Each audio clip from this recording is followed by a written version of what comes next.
I've always really liked animals, been really interested in animals, been very interested in their behavior.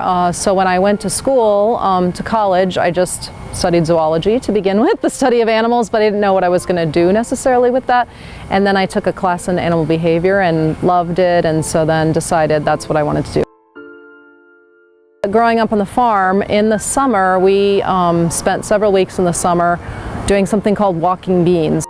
We would always check for caterpillars, and if we found any, we would bring them home and raise them. And so I grew up doing that. So that's my interest in monarchs started from being a really small child and just doing that all the time. So the monarch population has declined by over 80% in the last 20 years, and that's of great concern, obviously. So there's the population that's remaining is extremely vulnerable. There are a lot of things that could cause that population to reduce further, and then it might not be able to recover.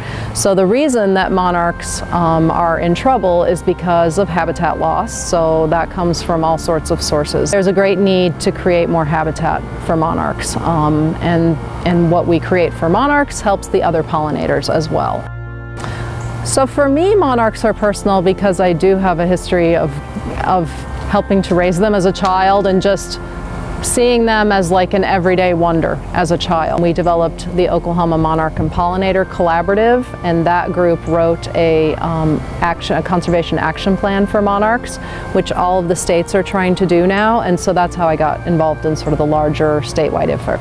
The public part of that action plan is called Okies For Monarchs, and there's a website for that, and if people go to that website, they will find information that's specific to what they're trying to do in terms of creating habitat. Each individual can really make a huge difference, and so that's one thing I love about them. People can plant habitat in their backyard, in their front yard, just around their house, and it actually will make a difference for monarchs and other pollinators. So an important part of implementing the Conservation Action Plan is engaging with audiences so that they understand what the problem is and what they can do to help. We can connect individuals in different communities so that they have each other as well to share information with and to continue, to raise community awareness in their specific area. It wasn't until recently that my own daughter finally got to see a monarch caterpillar and raise it and see what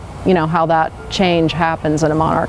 So I do take it personally. A garden and flowers should be teeming with insects. There should be bees, there should be butterflies, there should be beetles, there should be flies, it should literally be crawling with insects. One of the great things about monarchs and all pollinators is that each individual can really make a huge difference.